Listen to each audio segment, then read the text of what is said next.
Мен номері 68 мектеп гимназиясының бастауыш сынып мұғалімі Тышқанбаева Әлия Таңжарықовна. Бүгінгі сабағымыздың тақырыбы қазақ тілі 4-ші сынып 133-ші сабақ білім еліне саяхат. Тақырыбымыз күрделі сөздер. Оқу бағдарламасына байланысты оқу мақсаттары. Тыңдаған материал бойынша негізгі түсін белгілеп алу және солардың негізінде мәтіннің мазмұнын айту. Бүгінгі сабақта қол жеткізетін мақсатымыз оқыған мәтіннің тақырыбы мен мазмұнының сәйкестігін анықтаймыз, күрделі сөздерді ажыратамыз. Сабағымызда психологиялық ахуал орнату 3 қадам әдісі. Бірінші, көңіл күйіміз қандай? Қол бұлғау. Екінші, сабаққа дайындықтарыңыз қалай? Шапалақтау. Үшінші, сабаққа ынталарыңыз қалай? Бас бармақ көрсету. Үй тапсырмасы. 68-ші жаттығу. Сөздердің бастапқы әріптерін тауып оқимыз. Су, сылдыр, саяхат, таза, табиғат, тұман.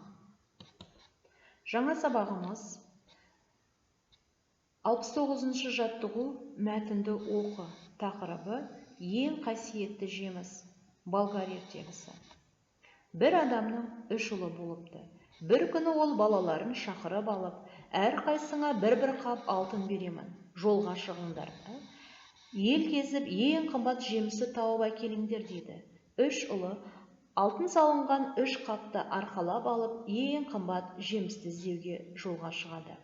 3 жылдан кейін үшеуі де әкесіне қайтып келеді. Кәне, ең қымбат жемісті таптың ба деп әкесі үлкен ұлына қарайды.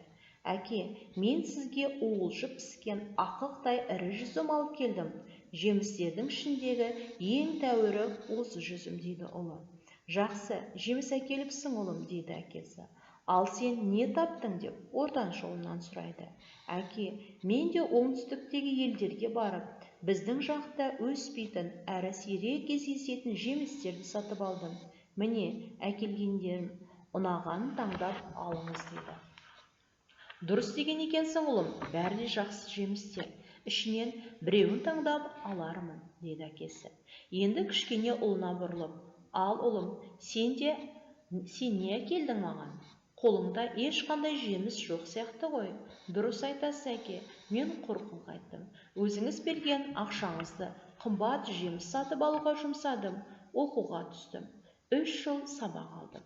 Бірақ жинаған жемістерім көзге көрінбейді. Себебі олар жүрегім мен ойыма ұялады. Ең қымбат жеміс осы ғой деген тұжырымға келдім, әке дейді. Бұл сөзді естігенде әкесінің қуанышы қойнына сыймай, сен маған ең қымбат жеміс әкелдің ұлым, сенімімді ақтап, сыйлауға тұрарлық балам болдың. Жер бетіндегі білімнен артық асыл жеміс жоқ дейді. Хрестоматиясы кітабынан алынған. Енді балалар, мәтіннің атауы мен мазмұны сай келе ме? Ол тақырыптың қысқаша атауы ме, жоқ әлде негізгі ойдың атауы ма? Мәтіндегі негізгі ойды тұжырымда, мәтіннің мазмұнына сай келетін мақал-мәтелді айт. Дұрыс айтасыздар. Мәтіннің атауы мазмұнына сай. Негізгі ой, білім ең асыл қазына, білімсіз өмір сүру қиын. Мақал-мәтел, білімсіз бірді жығады, білімді мыңды жығады. Білімдіге дүние жарық. Келесі 71-ші жаттығу. Сөз тіркестерін бір бөлек, күрделі сөздерді бір бөлек топтастыру. Серуенге шығу. Қалың орман, 150, ата-ана, бір қазан, жүйрік ат, күні-түні, ақ бөкен, менің досым.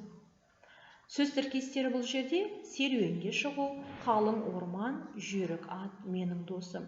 Күрделі сөздер 150, ата-ана, күні-түні, бір қазан, ақ бөкен. Сөз тіркесі 2-3 сөзден құралады. Күрделі сөздер 2 сөздің бірігуіне жасалады. Ал енді балар 72-ші жаттығу, бұл жерде күрделі сөздер түріне қарай топтастырып, көшіріп жаз. Айнабұлақ, жан-жануар, асық жілік, ащы шек, 15, өнеркәсіп, бозторғай, биік, ария. Бұл сөздерді неліктен күрделі сөз деп атайды? Күрделі сөздердің мағынасын түсіндір. Кейбіреумен сөйлемдер құр. Біріккен сөз айнабұлақ, өнеркәсіп, бозторғай. Қос сөздер жан-жануар, биік, ария.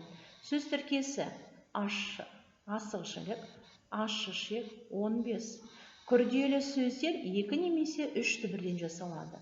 Біздің елде өнеркәсіп дамыған. Жан-жануарлар да көктемде түлейді. 15 минуттан соң сабақ басталады. 43-ші жаттығу үй тапсырмасы. Ойлан, тап, ойына. Абай жастарды өнер білімге шақырды. Осымен балалар, кері байланыс сабағымызды аяқтаймыз. Егер де сабақ сіздерге кері байланыс TikTok әдісі, егер де сабақ сіздерге ұнаса, лайк басыңыздар. Және есіме сақтадым, хат жазыңыздар. Айтарым бар, комментария жазыңыздар. Назарларыңызға рахмет.